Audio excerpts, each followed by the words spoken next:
Hi there, and welcome to the Multiply You podcast, where we showcase top experts in their space and reveal all the secrets you need to know to multiply you.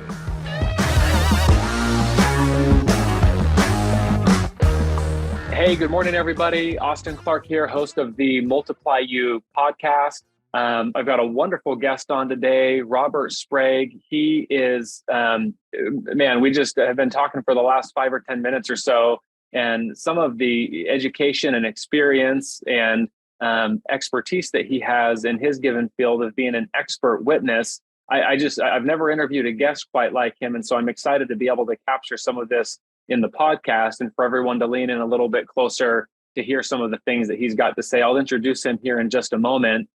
This episode, as they all are, it's brought to you by my company, Moxie Pest Control. We've got 35 locations throughout the country. We're growing rapidly, we're growing aggressively, we're growing in the right way while keeping good care of our current customers and not just letting the old ones fall right out the back door. And part of the way that we've been doing that has been via acquisition. So as Robert and I sit here and record this podcast, it's kind of first part, middle part of April. It's just starting to heat up here in Phoenix. And in my experience, this is normally the time of year when pest control operators are thinking, here we go, it's another summer. The calls are going to start coming. The service people are going to start calling out. How much longer can I do this for? And hopefully it's for a long, long time or for as long as it makes sense for you. But if not, and you're looking to know what the next chapter might look like for you outside of pest or doing something different, perhaps golf or spending time at the lake or with grandkids or family, give me a call. I'd love to talk to you about what that might look like. We're making competitive offers nearly every week in all of the markets that we operate in, specifically Phoenix. You can reach me on my cell at 480-254-9730, or you can email me directly at clark@moxiepestcontrol.com. Robert has been in the business for 40 plus years. He has spent years and years in the urban pest control field doing technical work. He is a legal consultant as well as working on just a variety of lawsuits throughout the country. And Robert will go more into this, but mostly as it relates to sometimes misapplication, stings, and different sorts of things of that nature. But I think number one of those is wood destroying organisms as it relates to wood destroying insect reports or whatever those reports may look like in your respective markets. So really, really excited to be able to have Robert on today. Robert, thank you for carving some time out for us. We finally got together. How are you doing today? And welcome to the show. I'm doing great. Thank you for asking me to come on the show. I really appreciate it. Yeah, happy to have you on. I'm glad that we can do it. So let me start here. People love to hear kind of the background. You haven't been doing this necessarily, as I understand it, for the last 40 years. I mean, how does one become an expert witness? How does one become, kind of come to sit in the chair that you're sitting in today? What's a little bit of your background? Well, my background is I got my degree in entomology from Texas A&M University back in '82, and I went straight into the pest control field. I worked for a chemical distribution for selling pesticides, equipment, and things to the pest control companies. Then I went off and worked with some pest control companies themselves and doing actual work for them. Then after a while after that, I got bored with that. Then I went to work for the state pest control licensing bureau in the state of Texas. I served as an investigator with the state board for many, many years, 10 years or more. And I worked over 700 consumer complaints during that time. And I used all that knowledge and stuff. After a while, it got a little too political for me. So I broke out on my own in 2000 to do this consulting and work with it as lawsuits and things like that. Fantastic. And so what were some of those decisions leading up to, you said it got a little bit too political, but what were some of those decisions that made you think, hey, I'm going to kind of do this on my own and be independent and kind of answer to just me and me only? Well, during the consumer complaints, we only could work up to the level of the violation of the law that happened.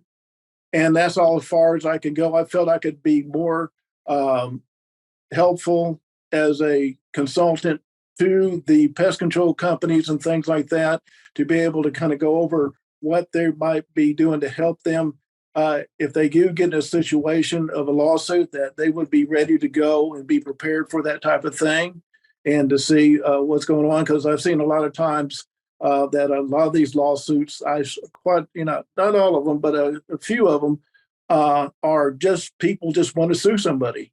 Just they're trying to get money out of somebody, and I don't think that's right. And that's why I got into this business. So, in your experience, then it seems people are just wanting to get a buck, and not to say that something didn't happen. Someone was stung or bit, or they did have some damage to their home. Yeah. What would you say? I mean, what are the most common complaints that you see? Your area of expertise is wood destroying organisms, and then stings and bites, and then misapplication. Do you spend most of your time in one of those fields, or is it split equally? I mean, what's the most common type of thing that comes across your desk? Okay, number one is the wood destroying organisms on structures, at least, especially on a real estate transaction after inspection for that. That's number one. Number two, it bites and stings. People get hurt or whatever. Again, it's kind of mostly with here in the area of the South. The issue is mostly with the red imported fire ant. People being stung, hurt, damaged, or hurt, and or even killed by an application by those insects. And the third is pesticide misapplication and exposure. I'm not a toxicologist, but I come in and make sure that if the pest control operator followed the label directions, did what they're supposed to do, and most of the time they did. So, and that's what I work on. So, hearing some of the things that you're sharing and understanding a little bit more of your background, but me, myself, as a pest control operator, and many of those that are listening and others that are in the home service space, I mean, what are some of the suggestions that you have for us to, obviously take care of the customer, follow the label, abide by the law, those kinds of things. But how else can we protect ourselves to make sure that the I's are dotted and T's are crossed so that things aren't coming back on us for one reason or another? Okay, that's I'm going to go focus a little bit on mostly what I work on mostly is the wood destroying organism things, is to be able to find out a lot of times you can keep away from being in trouble with your client that is upset because he maybe said you missed something, whatever, is to discuss with him, have good communication with every type of business. You have good communication with your clients, and that usually settles the thing. If you work something out, that's the best way. But in some certain situations, they're not budging. They said that you missed something, whatever. You got to make sure that what I found is that make sure that your records are good. You have proper training with your technicians. Also, the number one thing I feel is that lots of photographs, even film, when you're doing your inspections. That covers a lot of information. Back in the day when I first started, I remember you had to go take pictures, you get the film developed and all that type of stuff was a pain in the ass. With the new technology today, each one of your clients can have their own whole portfolio or movie that you did the inspection for. And if something pops up, you can go back to that and say, hey, well, when I'm doing this inspection, this wasn't here at the time of inspection. So again, and you kind of explain to your clients that, hey, this is what it was. So again, keep you, and it might not give you, but if you have to go to court, it is evidence for you to show that wasn't there and you're not guilty of that part of thing. Number two, I found is that if you are in a situation where they accuse you of missing something, a lot of the pest control companies are people that go out there and automatically said, oh, yeah, I missed that. Don't do that. Don't automatically say that you're guilty of something that you're not of. Even if the state investigator explained, I guess you have state regulatory board in Arizona, right? Yeah, the Office of Pest Management is kind of who we answer to here in Arizona, and they're inside of the Department of Agriculture. Exactly. So you have people to go out and handle the consumer complaints. Is that correct? Correct. Okay. So don't automatically, if the inspector comes out and said, I don't know if they're inspector or investigator or whatever, don't automatically tell them that you missed something they told you did. don't do that. Get a third party opinion, such as myself, and to come out and take a look at it and make sure. That's happened several times in my state that I had to argue with the inspector and stuff about how, how did you come up with this conclusion that they missed this? And they're training. I don't, sometimes the training the investigators are very good and sometimes they're not. It depends on how long they've been in there. So again, just make sure that you're ready to go, have your backup information, your training, and your everything's like you said, I's dotted, T's crossed, and all that. And that's one of the short version of what I'm talking about to try to keep yourself out of a lawsuit. Well, and anymore, like you said, with technology, I mean, with your smartphone and the software that's all, linked to the cloud. I mean, like you said, every single customer can have dozens, if not hundreds of pictures and even video of the inspection before and after. And those are really helpful. It comes to mind, we, as a family last summer, we went and did a week-long or 10-day long RV trip up in Portland, Oregon, up and down the coast for 4th of July, that kind of thing. And we rented this big, long, humongous RV. And I've gotten in the habit the last handful of years before we rent a car or whatever it might be to kind of just walk around with a video and say, just to record it. And, we turned this thing back in.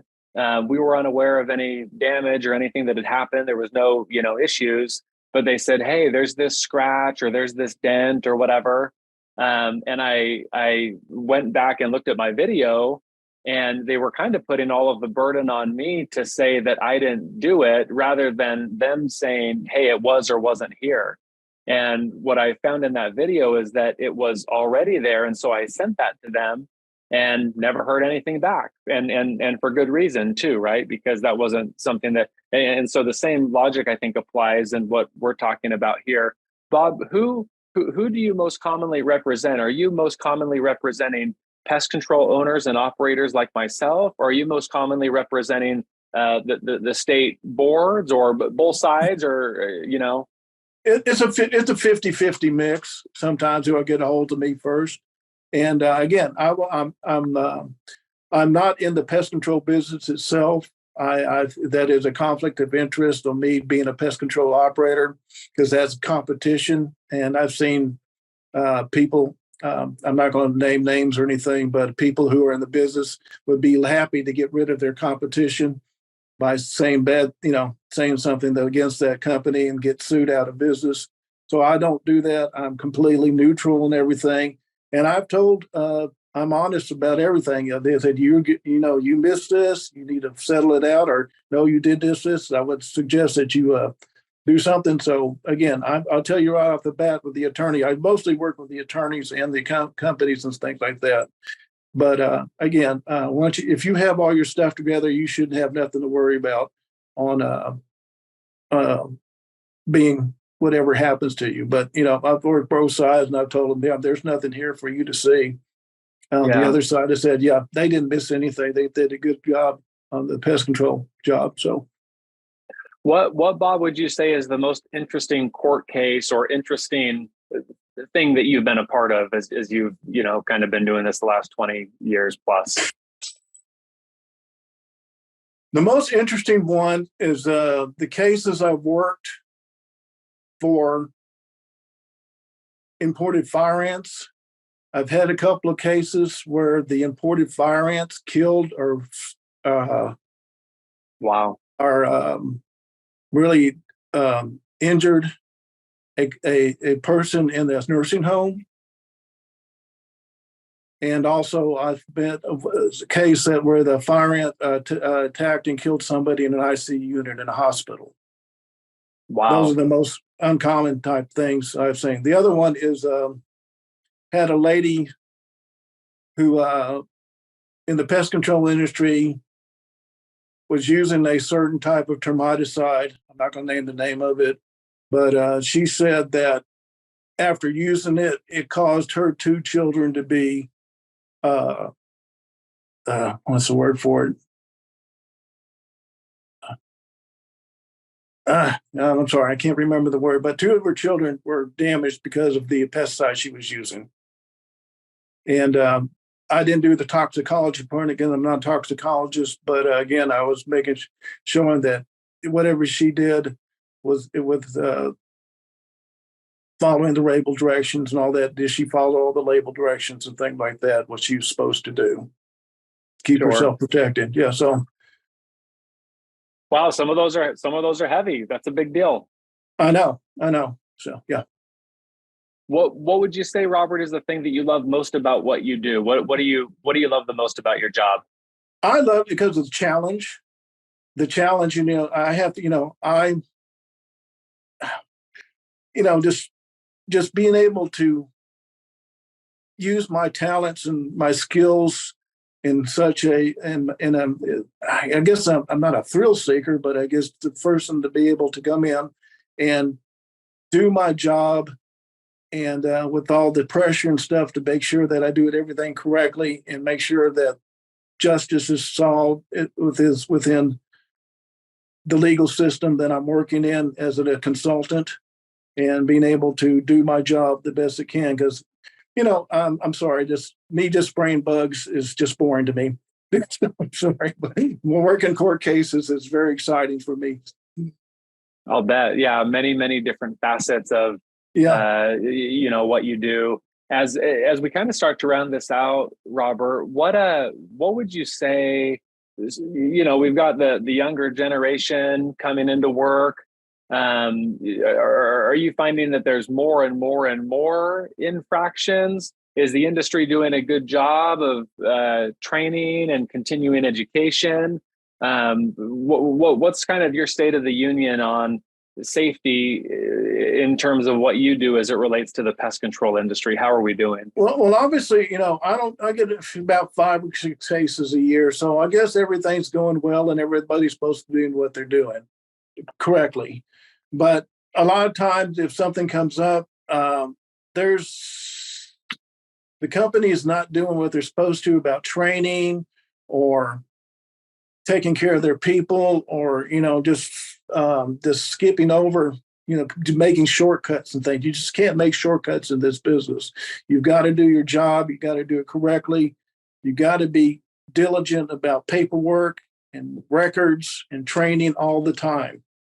And people that do that with their company usually don't have issues. Very good.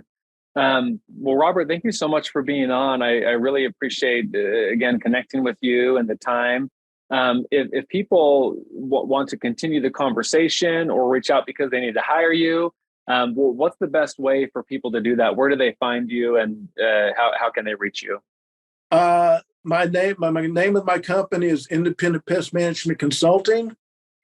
My phone number is 512-422-3441. My website is sitwithbob.com, like sitting down with me, sitwithbob.com. And my email address is bob@sitwithbob.com. I love it.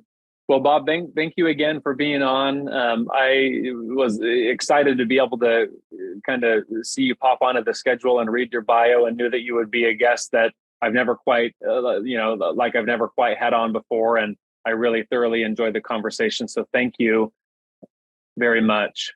Well, thank you for having me on. If you have any other questions or need any information, I'd be happy to come back on again. If you have any of your clients or anything has specific questions for me. Okay, very good. You've got it. And thank you, everybody else, for tuning on. These are dropping every Thursday. Make sure you subscribe. And until the next time, create a great day. Thank you, sir. You take care. Thank you for listening to the Multiply You podcast. You'll see us again soon when you subscribe for future episodes.